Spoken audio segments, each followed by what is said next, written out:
할렐루야. 이렇게 금요일이 돼서 또 기도의 자리에 나오신 여러분을 주님의 이름으로 환영합니다. 같이 말씀 보겠습니다. 오늘 말씀은 사사기 20장 1절부터 10절까지 말씀입니다. 오늘 본문은 사사기 20장 1절부터 10절까지 말씀입니다. 이에 모든 이스라엘 자손이 단에서부터 브엘세바까지와 길르앗 땅에서 나와서 그 회중이 일제히 미스바에서 여호와 앞에 모였으니 온 백성의 어른 곧 이스라엘 모든 지파의 어른들은 하나님 백성의 총회에 섰고 칼을 빼는 보병은 40만 명이었으며 이스라엘 자손이 미스바에 올라간 것을 베냐민 자손이 들었더라. 이스라엘 자손이 이르되 이 악한 일이 어떻게 일어났는지 우리에게 말하라 하니 레위 사람 곧 죽임을 당한 여인의 남편이 대답하여 이르되 내가 내 첩과 더불어 베냐민에 속한 기브아에 유숙하러 갔더니 기브아 사람들이 나를 치러 일어나서 밤에 내가 묵고 있던 집을 에워싸고 나를 죽이려 하고 내 첩을 욕보여 그를 죽게 한지라. 내가 내 첩의 시체를 거두어 쪼개서 이스라엘 기업의 온 땅에 보냈나니 이는 그들이 이스라엘 중에서 음행과 망령된 일을 행하였기 때문이라. 이스라엘 자손들아 너희가 다 여기 있은즉 너희의 의견과 방책을 낼지니라 하니라. 모든 백성이 일제히 일어나 이르되 우리가 한 사람도 자기 장막으로 돌아가지 말며 한 사람도 자기 집으로 들어가지 말고 우리가 이제 기브아 사람에게 이렇게 행하리니 곧 제비를 뽑아서 그들을 치되 우리가 이스라엘 모든 지파 중에서 100명에 10명, 1000명에 100명, 10,000명에 1,000명을 뽑아 그 백성을 위하여 양식을 준비하고 그들에게 베냐민의 기브안에 가서 그 무리가 이스라엘 중에서 망령된 일을 행한 대로 징계하게 하리라 하니라. 사사기 19장과 20장에는 굉장히 끔찍한 사건이 기록되어 있습니다. 어떤 레위 사람이 친정으로 가버린 첩을 데리고 돌아오는 길에 베냐민 지파에 속한 기브아라는 곳에 머물렀다가 그곳에서 변을 당하게 됩니다. 기브아 사람들 때문에 자기의 첩이 죽게 된 것입니다. 이에 격분한 레위 사람이 첩의 시체를 12토막을 내어서 이스라엘 각 지파들에게 보냅니다. 이에 각 지파들마다 몰려와서 이스라엘 온 회중이 미스바에 모이게 됩니다. 그리고 베냐민 지파에게 이제 사람을 보내서 이 악한 일을 행한 자들을 내놓아라. 우리가 그들을 처형하겠다라는 그런 말을 전합니다. 그런데 뜻밖에도 베냐민 지파가 이를 거부하고 맞서는 바람에 급기야 전쟁이 일어나게 됩니다. 미스바에 모인 이스라엘 백성들이 전쟁에 앞서 하나님께 묻습니다. 누가 먼저 올라가서 베냐민 지파와 싸워야 하겠습니까? 그러자 하나님께서 유다 지파가 앞장서라고 그렇게 말씀하십니다. 베냐민 지파를 제외한 지파들로 이루어진 이 이스라엘의 동맹군은 40만 명이었고 베냐민에서 온 용사의 수는 26,700명이라고 나오고 있습니다. 그런데 이 이스라엘 동맹군이 수적인 압도적인 우세에도 불구하고 첫 전투에서 22,000명이 죽게 됩니다. 이 어이없는 패배를 맛본 이스라엘이 울며 하나님 앞에 다시 묻습니다. 하나님, 우리가 내일 다시 저 베냐민 지파와 싸울까요, 말까요? 하나님께서 싸우라고 말씀하십니다. 이에 그들이 다시 가서 싸웁니다. 그런데 이번에도 18,000명이 죽게 됩니다. 이스라엘이 눈물로 금식하면서 다시 기도합니다. 하나님, 이 싸움을 우리가 할까요, 하지 말까요? 이스라엘의 이 반복되는 질문에 하나님께서는 싸워라, 내일은 너희가 이길 것이다 라고 그렇게 답을 해주십니다. 그리고 그 다음날 이스라엘은 승리하고 이 전투로 베냐민은 25,100명이 죽어서 완전히 패배하게 되고 맙니다. 여러분, 이 말씀은 우리가 조금 주의 깊게 살펴봐야 될 그러한 내용입니다. 그러니까 별 생각 없이 이 말씀을 보면 이것이 무엇을 우리에게 말씀하고 있고 의미하고 있는지 우리가 이해하기가 쉽지 않습니다. 오늘 이 성경 내용을 보시면 이 전쟁이 진행되는 양상을 볼 때에 하나님은 이스라엘의 관심을 집중해서 지금 임하고 있는 이 전쟁에 별 관심이 없고 성의가 없이 대답을 하시는 것 같습니다. 하나님이 싸우라고 말씀을 하셔서 답을 주셔서 이스라엘 백성들이 베냐민 지파와 싸우게 되는데도 2번이나 그들이 크게 패합니다. 여러분, 이 내용을 잘 이해하려면 사무엘상 4장에 나오는 사건을 한번 보고 조금 도움을 받을 필요가 있을 것 같습니다. 사무엘상 4장으로 가셔서 사무엘상 4장 1절 이하의 말씀을 보시면 사무엘의 말이 온 이스라엘에 전파되니라. 이스라엘은 나가서 블레셋 사람들과 싸우려고 에벤에셀 곁에 진치고 블레셋 사람들은 아벡에 진쳤더니 블레셋 사람들이 이스라엘에 대하여 전열을 벌이니라. 그 둘이 싸우다가 이스라엘이 블레셋 사람들 앞에서 패하여 그들에게 전쟁에서 죽임을 당한 군사가 4,000명가량이라. 백성이 진영으로 돌아오매 이스라엘 장로들이 이르되 여호와께서 어찌하여 우리에게 오늘 블레셋 사람들 앞에 패하게 하셨는고 여호와의 언약궤를 실로에서 우리에게 가져다가 우리 중에 있게 하여 그곳으로 우리를 우리 원수들의 손에서 구원하게 하자 하니 이에 백성이 실로에 사람을 보내어 그룹 사이에 계신 만군의 여호와의 언약궤를 거기서 가져왔고 엘리의 두 아들 홈니와 비느하스는 하나님의 언약궤와 함께 거기에 있었더라. 여호와의 언약궤가 진영에 들어올 때에 온 이스라엘이 큰 소리로 외치매 땅이 울린지라.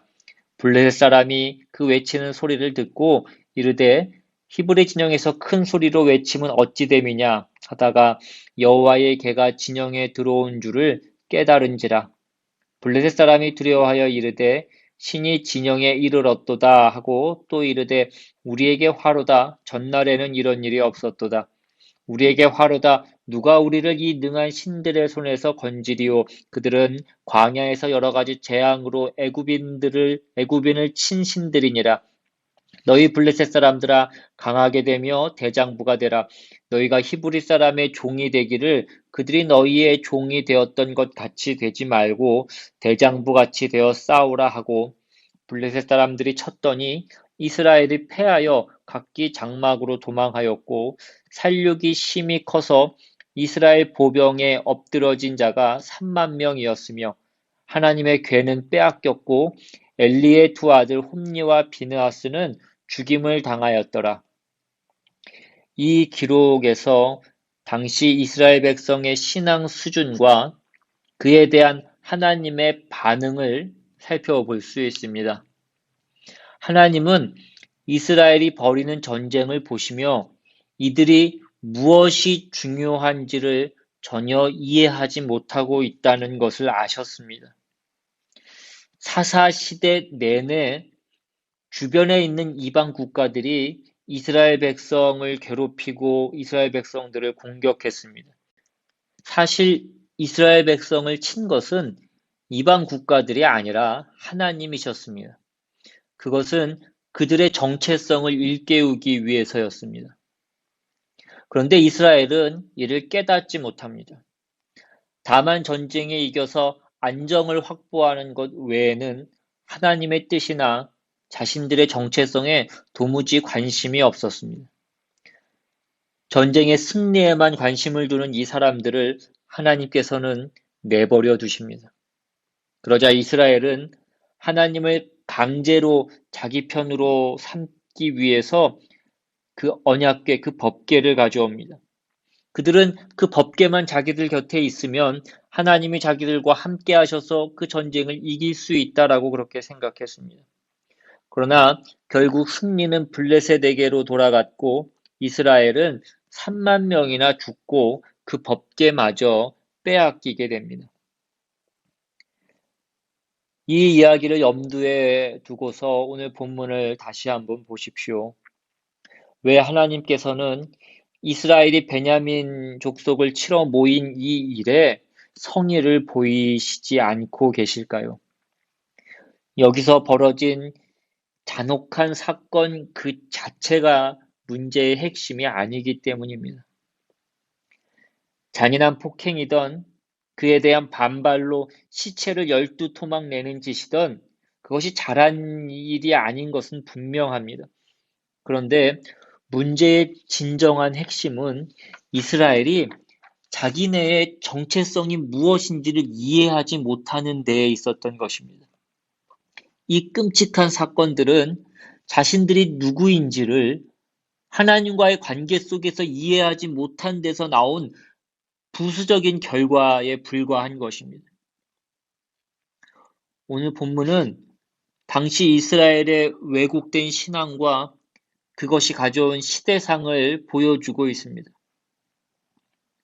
성경에 이사야 1장에 가시면 이사야 선지자가 이스라엘에 대한 하나님의 분노를 표현하면서 자신의 사역을 시작하고 있는 대목이 나옵니다.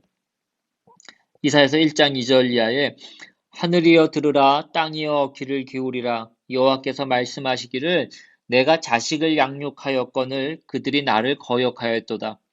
소는 그 임자를 알고 나귀는 그 주인의 구유를 알건만은 이스라엘은 알지 못하고 나의 백성은 깨닫지 못하는도다 하셨도다. 슬프다 범죄한 나라요 허물진 백성이요 행악의 종자요 행위가 부패한 자식이로다. 그들이 여호와를 버리며 이스라엘의 거룩하신 일을 만홀히 여겨 멀리하고 물러갔도다. 여러분, 이 분노의 핵심은 이스라엘이 악행을 일삼고 하나님을 배반했다는 어떤 윤리적이고 종교적인 문제에 있지 않습니다. 이스라엘의 본질적인 문제는 하나님과의 관계를 끊어버렸다라는 점에 있습니다. 세상을 보면 하나님과 무관하게 도덕적으로, 윤리적으로 높은 수준을 고수하면서 사는 사람들이 있습니다. 하지만 그렇게 살면 메마르게 됩니다. 하나님 없이 윤리가 시행되면 거기에는 어떤 공포와 어떤 포악이 따라옵니다.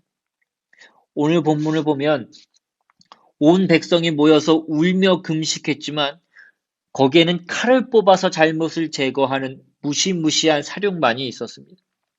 거기에는 어떤 용서나 관용이나 그로 인한 회복이 보이지 않습니다. 칼부림 외에는 어떤 따뜻함이나 포용이나 기쁨이 들어갈 자리가 없는 것입니다. 로마서 13장에 가보면 로마서 13장 8절 이하에 피차 사랑의 빚 외에는 아무에게든지 아무 빚도 지지 말라. 남을 사랑하는 자는 율법을 다 이루었느니라. 간음하지 말라, 살인하지 말라, 도둑질하지 말라, 탐내지 말라 한 것과 그 외에 다른 계명이 있을지라도 내 이웃을 내 자신과 같이 사랑하라 하신 그 말씀 가운데 다 들었느니라. 사랑은 이웃에게 악을 행하지 아니하나니 그러므로 사랑은 율법의 완성이니라. 여러분, 사랑은 이웃에게 악을 행하지 아니하는 것이라고 얘기합니다. 사랑은 단지 이렇게 무엇을 행하지 않는 그런 소극적인 것만을 얘기하는 것이 아니라 더 나아가서 복음서에 보시면 사랑의 적극적인 측면을 강조하시는 예수님의 말씀이 있습니다. 어느 계명이 가장 중요한 것인지를 묻는 어떤 율법사의 질문에 예수님께서 친히 율법을 이렇게 요약하셨습니다. 첫째는 하나님을 사랑하는 것이고 둘째는 이웃을 자기 자신처럼 사랑하는 것이라고 말씀합니다. 그러므로 참되게 율법을 지키려는 자는 무엇을 하지 않는 것, 즉 잘못이나 악행을 저지르지 않는 것뿐만이 아니라 긍정적이고 적극적인 것들로 나아가는 것입니다. 여러분, 율법의 목표는 사랑하는 것입니다. 거짓말하지 않는 것이 전부가 아니라 정직하게 살아야 됩니다. 소극적인 데 머물지 않고 사랑하는 대로 나아가야 됩니다. 사심이 없는 것이 전부가 아니라 하나님을 알아 생명의 풍요함과 아름다움을 누리는 삶, 그 자랑과 영광이 넘쳐나는 삶을 살아가야 하는 것입니다. 세상에서는 잘못하면 죽고 죽이는 것 외에는 다른 방법이나 희망이 없습니다. 그러나 우리는 부활과 생명과 용서와 사랑을 갖고 있는 자로서 그 속에 존재합니다. 우리가 모임으로써 죽음밖에 없는 이 세상에 어떤 도피처가 생기는 것입니다. 교회는 그렇게 이 세상에 어떤 희망이 되는 것입니다. 하나님이 어떻게 일하시는 것인지는 우리도 다 잘 모릅니다. 교회사 내내 교회는 언제나 오해받았고 욕을 먹었습니다. 신자는 우스운 사람으로 여겨졌고 종종 미친 사람 취급을 받기도 했습니다. 그러나 우리는 세상과 다른 것입니다. 우리는 무엇을 안 하는 것으로 자신을 확인하는 존재가 아닙니다. 우리는 무엇을 하여 우리가 누구인지 드러내는 존재입니다. 그런 우리가 모여서 교회를 이루는 것입니다. 그러니 우리는 하나님의 자녀답게 살아가야 합니다. 율법은 무엇을 안 하는 것이 아니라 힘써 하는 것입니다. 힘써 사랑하라고 했습니다. 사랑은 혼자 할 수 있는 것이 아닙니다. 대상을 빼놓은 사랑은 거짓말일 뿐입니다. 누군가를 사랑한다면 사랑하는 그 대상에게 무엇을 해주어야 됩니다. 이웃에게 악을 행하지 않는 데서 더 나아가 이웃을 사랑해야 됩니다. 우리가 잘 아는 고린도전서 13장에 보시면 내가 사람의 방언과 천사의 말을 할지라도 사랑이 없으면 소리나는 구리와 울리는 꽹과리가 되고 내가 예언하는 능력이 있어 모든 비밀과 모든 지식을 알고 또 산을 옮길 만한 모든 믿음이 있을지라도 사랑이 없으면 내가 아무것도 아니요. 내가 내게 있는 모든 것으로 구제하고 또 내 몸을 불사르게 내줄지라도 사랑이 없으면 내게 아무 유익이 없느니라. 내가 아무리 가치 있는 것을 갖고 있고 그 가치 있는 일을 행하고 있더라도 그것이 이웃에게 유익이 되지 않는다면 아무 소용이 없다는 말씀입니다. 여러분이 타인과 분리된 채 홀로 있을 뿐이라면 우리는 우리 자신의 가치를 만들 수도 없고 확인할 수도 없습니다. 우리의 만족은 전부 우리와 관계를 맺고 있는 이웃에게서 나오는 것입니다. 사랑은 어떤 추상적인 관념이 아니라 구체적인 누군가를 사랑하는 것입니다. 내 호의를 옆 사람이 고맙게 받아주고 이 모습에서 우리가 행복을 느끼고 그것을 자신의 기쁨과 명예로 받아들이는 것, 이것이 사랑입니다. 여러분, 기독교, 그리스도교라는 이 말 속에 이 사랑이 담겨 있는 것입니다. 예수를 믿는다는 표현에 이 사실이 담겨 있는 것입니다. 우리는 옳음을 중요한 것으로 여기는 시대에 살고 있습니다. 그러나 우리가 그토록 중요하게 생각하는 그 옳음이 무엇을 위해서 쓰이는지를 잘 보아야 됩니다. 사람들은 자신이 옳다는 것을 자기 혼자 아는 것으로 만족하지 못하는 존재입니다. 그래서 내가 옳다는 것을 항상 이웃에게 확인받고 싶어 합니다. 이 옳음을 확인받기 위해서 인류 역사 내내 서로 죽이고 죽여왔던 것입니다. 이 죽고 죽이는 일을 뚫고 들어오신 한 줄기 빛과 같은 존재가 예수 그리스도이십니다. 여러분, 우리는 더 이상 다른 사람을 이기거나 죽이지 않아도 살 수 있는 존재입니다. 우리는 질 수 있습니다. 우리는 죽을 수 있습니다. 오늘 사사기에서는 자기의 옳음을 근거로 타인을 죽이는 모습을 보게 됩니다. 이런 우리에게 하나님께서는 너희가 언제쯤 철이 들겠느냐라고 물으시는 것 같습니다. 우리가 베냐민과 싸울까요? 그래라. 아니 하나님, 왜 오늘 우리와 함께 해주지 않으셨습니까? 내일 우리가 다시 싸우면 하나님 우리를 이기게 해주시겠습니까? 그래라. 어떻게 보면 하나님은 누가 이겨도 상관이 없는 것일 수도 있고 누가 이겨도 마음이 아프신 것일 수도 있습니다. 하나님의 이 대답에 담긴 그 비통한 심정을 우리가 읽어낼 수 있어야 됩니다. 그렇지 않으면 하나님이 우리가 어떻게 일하시는지, 우리가 무엇 하기를 원하시는지 우리는 그 핵심을 놓치게 되는 것입니다. 탕자의 비유에 나오는 마치 큰아들과 같은 존재가 되는 것입니다. 탕자의 비유에 나오는 그 큰아들은 창기와 함께 아버지의 재산을 다 말아먹은 그 동생을 위하여서 아버지가 잔치를 여는 것에 대해서 불만을 품고 아버지께 불평합니다. 아버지는 그 딸의 재산은 아무래도 좋다. 내 아들이 돌아왔다라고 말씀하고 계신 것입니다. 왜 우리는 이 아버지의 심정을 깨닫지 못하느냐 이것입니다. 오늘 우리의 마음속에 품은 어떤 칼이 있다면 우리는 내려놓을 수 있어야 됩니다. 우리가 가진 것이 무엇인지 다시 한번 들여다보실 수 있기를 바랍니다. 우리 많이 웃을 수 있고 우리 많이 질 수도 있는 존재입니다. 우리 많이 사랑이 있고 사랑할 줄 알기 때문입니다. 우리는 싸우면 반드시 이겨야 되는 것이 아닙니다. 져도 되고 질 수 있습니다. 우리는 나를 이기겠다는 사람을 위해서 기도해 줄 수 있는 인생으로 부름을 받은 존재들이기 때문입니다. 성경은 악에게 지지 말고 선으로 악을 이기라고 말씀하셨습니다.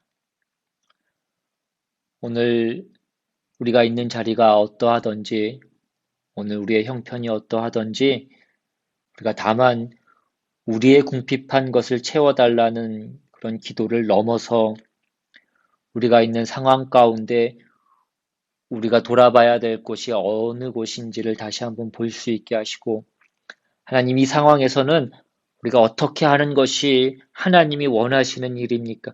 하나님이 원하시는 그것을 할 수 있는 그 용기와 지혜를 주시옵소서라고 기도할 수 있는 그런 우리 모두가 될 수 있기를 주님의 이름으로 축원합니다.